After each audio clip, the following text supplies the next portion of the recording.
সাপের মতো পেঁচানো গগনচুম্বী রহস্যময় এক বৃক্ষ ডালপালা ছড়িয়ে নিজের অস্তিত্ব জাহির করছে দিনাজপুরের শালবনে। লোকে বলে নাম তার গিলালতা। দেখতে প্রতিদিনই ভিড় করছেন শত শত মানুষ।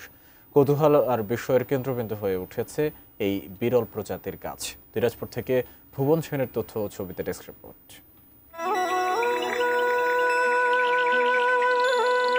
গ্রামের নির্জন শালবনে যেন বসেছে মেলা। চোখ জুড়ানো সবুজ আকাশ ছোঁয়া কাঠামো আর পেঁচানো দেহকাণ্ড সব মিলিয়ে যেন রহস্যময় এক দৃশ্যপট। অপরিচিত এই উদ্ভিদের নাম গিলালতা।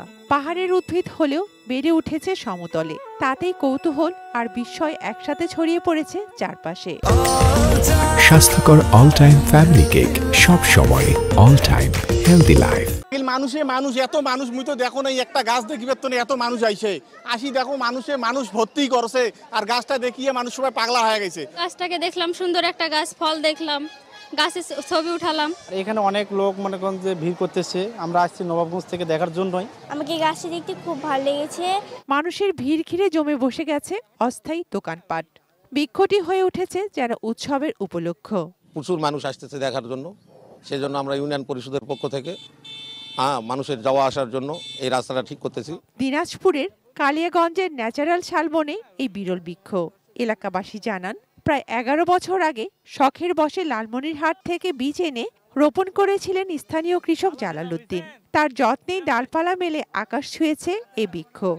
এই তো আল্লাহর রহমতে গাছের ফল আমাদের অত্র এলাকার কবিরাজ সবাই কিনে নিয়ে যায় এবং আমাদের পার্শ্ববর্তী গ্রামের লোকেরাও নিয়ে যায় রান্না করে খায়।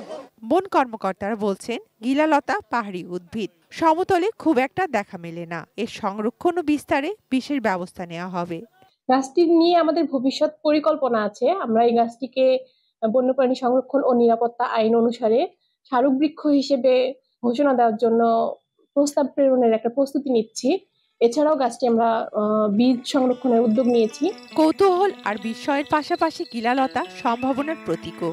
প্রকৃতির ভারসাম্য রক্ষা আর বিরল উদ্ভিদ সংরক্ষণে এই উদ্ভিদ হতে পারে উদাহরণ। Shakila Aziz, desk report, ATN news.